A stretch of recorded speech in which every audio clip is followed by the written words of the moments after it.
Welcome back to another episode on the Crossbar channel. Again, we're back for the African Cup of Nations. Match day 1 is finally over, which means each team are playing at least one game already. Match day 2 is coming up starting tomorrow. So we're going to do a quick recap and a preview of all the big games coming up. We got some teams that are in trouble, some big teams because we had some surprising results. So without wasting any more time, let's go.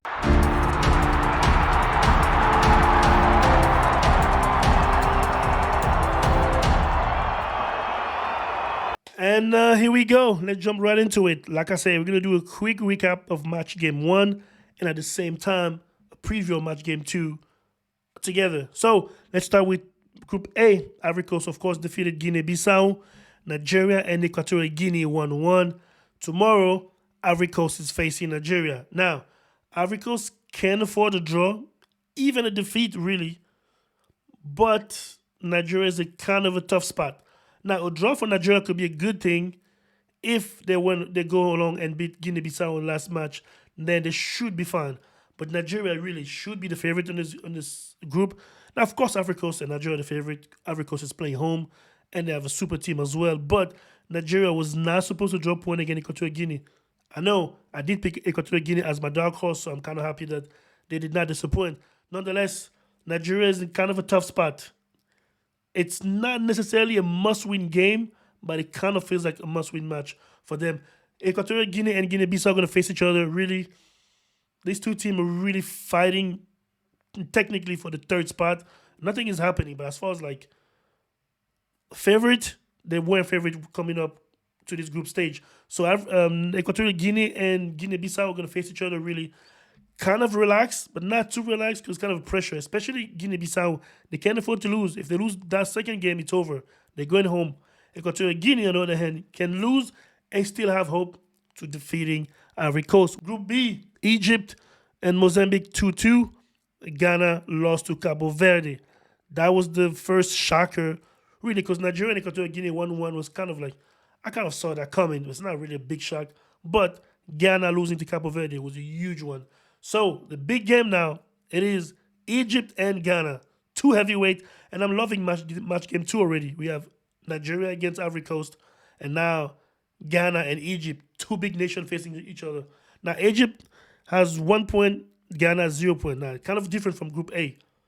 Ghana, I think, must win this game. It's not really a must win for Ghana, to be honest, since Egypt drew the first game, but it would be nice for Ghana to rack up 3 points. Now I don't really see. I wasn't impressed with Egypt, to be honest. They really struggled against Mozambique, and even equalized very last minute in extra time on penalty. Ghana almost the same. They kind of seem we have not much cohesion, but they do have a lot of more talent than I think Egypt has on the pitch. Individual talent, I think Egypt has a better team as far as team squad, like togetherness.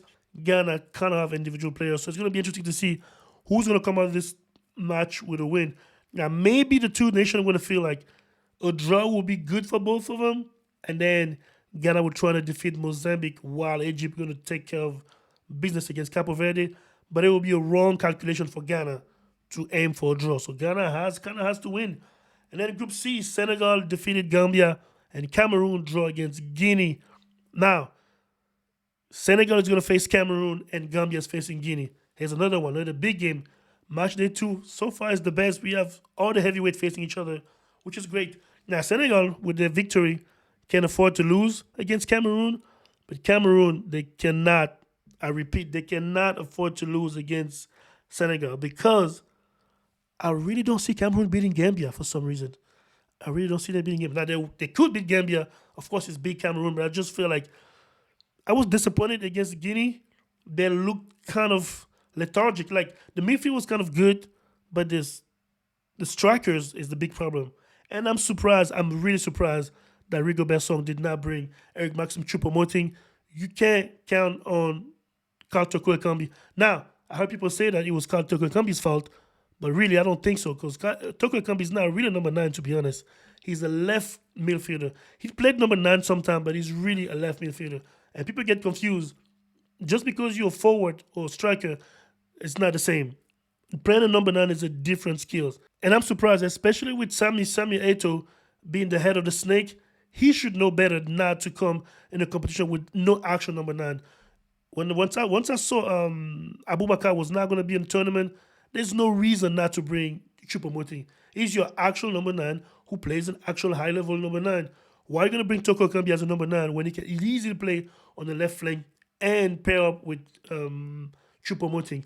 I didn't really understand why Rigo Benson didn't bring Chupomoting, knowing that Abubakar was not going to be there. And I did not understand. I still don't understand why Samuel Eto'o didn't veto that. He himself, being a number 9, should understand better. So anyway, Senegal has 3 points. Cameroon, honestly, I don't see them beating Senegal. But anything can happen. Like I said, I mean, Cabo Verde defeated Ghana. I just think they're lacking number 9. The Cameroonian squad is lacking number 9. Now they're getting Andre Onana's back. It doesn't guarantee a win. A lot of people are not really happy with him coming back the way he did come back. But at least you're getting a world-class goalkeeper. But still, the number 9 position is the problem. They kind of play well from the back. They kind of play midfield is kind of good with Zambo and Gisa and Bomo. The whole squad is kind of good, except the last spot, which is number 9. And that I think is gonna be the big problem. When Senegal, they have really good central defenders. So how are you gonna defeat Senegal with no actual number 9 when Senegal has really good central defender and a pretty good defense? But like I said, anything can happen. If I'm gonna put my token, I would say Cameroon is in a bigger trouble than it actually seems. If they don't win against Senegal, they're in big trouble. Now Gambia and Guinea, again, Guinea can just get their swag on if they defeat Gambia. I don't think they can. I don't think they will defeat Gambia. I will go for a draw on that game. Although, yeah, Gambia was actually my dark horse in this group. Not really shocked they lost against Senegal. They play well, but they play too open football. Sometimes they need to regroup. It was way too open for Senegal. So we'll see. I think Gambia has a chance to beat Guinea. Actually, I'm going to pick Gambia to beat Guinea. Just out of the limb. All right, Group D. Angola and Algeria 1-1, and Burkina Faso, Mauritania. Now, both of these games kind of shocked me. I thought Algeria was going to defeat Angola pretty easily, and I definitely thought Burkina Faso were going to win pretty easily. Burkina Faso did not win easily. It was they did dominate the game, but Mauritania I was nicely impressed with Mauritania. They show some good quality now. Of course, you can tell Burkina Faso was the superior team, especially with Bertrand Traoré coming back in the field. It kind of sealed the deal. But yeah, I was kind of nicely surprised by Mauritania. Now, again, we got another big game between Algeria and Burkina Faso, the two big teams. I'm loving this match day too. No, there's no big teams hiding this time. You got to face your biggest opponent. Algeria and Burkina Faso, although I was disappointed with Algeria against Angola, actually I was impressed with Angola, to be honest. I had nothing. I had no expectations for them against Algeria, and they showed a lot of backbones. So can Burkina Faso defeat Algeria? I'm not as sure as I was coming up in the tournament in Burkina Faso. They're still one of my dark horse, but I didn't see something was missing in the way they played against, especially Mauritania. Now, could be just because they overlooked Mauritania and they didn't give it their all. But we'll see. We better to always start the game. We'll see. Now I'm feeling iffy about Burkina Faso a little bit. A draw for the both teams would be great. Not so much for Burkina Faso because I'm pretty sure Algeria would defeat Mauritania, but Burkina Faso shouldn't try to bet their future on the last game facing Angola. If I were Burkina Faso, I would try to do everything to win this game against Algeria and secure a draw against Angola. Algeria, on the other hand, can afford to lose, and I think they should easily beat Mauritania. Group E, Tunisia and Namibia, and Mali and South Africa. The other big upset was Namibia. I did not see this coming in a million miles away. Namibia got a drop on Tunisia. Namibia has 3 points. Tunisia has 0 points. That's a big shocker for me. Now, another one. The big game. Tunisia is facing Mali. Mali has 3 points. Tunisia has none. Here's the thing. Tunisia cannot afford to lose against Mali. And to be honest, I don't really see Tunisia beating Mali. The way the Tunisians played, a lot of physical game, a lot of building from the back, but they're missing kind of a number 9. Well, they have a decent number 9, but the last pass was missing. Well, that's what I would say against Namibia. Mali is a pretty physical team as well, so they're going to match them physically. It's not going to be the same when Tunisia was dominating Namibia physically. With Mali, it's going to be a physical game, and Mali's playing a little more relaxed. They know they can afford to lose, so they're going to be more relaxed, and Tunisia is going to be the one with sweaty palms. There's going to be a lot of stress going on because if you lose, pretty much sure, not that you're going home, but you're not going to make it to the best third, even if you finish third. So that's the point. So Tunisia has to win. Mali doesn't have to. And Namibia and South Africa, as much as I like Namibia and they defeated Tunisia, I have a feeling they're not going to be able to beat South Africa. On the other hand, they don't even need to win against South Africa. They can just draw and hope for the best in next and last game and draw again and go through. So Namibia is showing himself to be, could be a dark horse in this group, but South Africa, on the other hand, cannot afford to lose. If they lose, it's pretty much over. Group F, Morocco, Tanzania, DR Congo, and Zambia. Now, this group, everything happened as scheduled for Morocco. Morocco defeated Tanzania 3-0. Even without a red card, I don't think Tanzania really stood a chance against Morocco. They looked superior technically, physically. They pretty much seems easy the way they were playing. I mean, Hakim Ziyech was pretty much Di Mariaing, if I could say his way, on the right flank. Hakimi had fun all match. El Nesri, I mean, the whole squad were just, they were having fun on the pitch, which is, I mean, it's nice to see. It was pretty much the better, so far, if I'm going to give a grade to every other team, Morocco is the one that showed me more assurance. They play more like an actual favorite. Yet again, it was against Tanzania and had a red card, but they showed the better football, I can say so far. Then DR Congo and Zambia 1-1. I think it's a good result. Zambia is one of my dark horses in this group. I was thinking Zambia might even go through as a second in front of one of the two in case he upset somebody.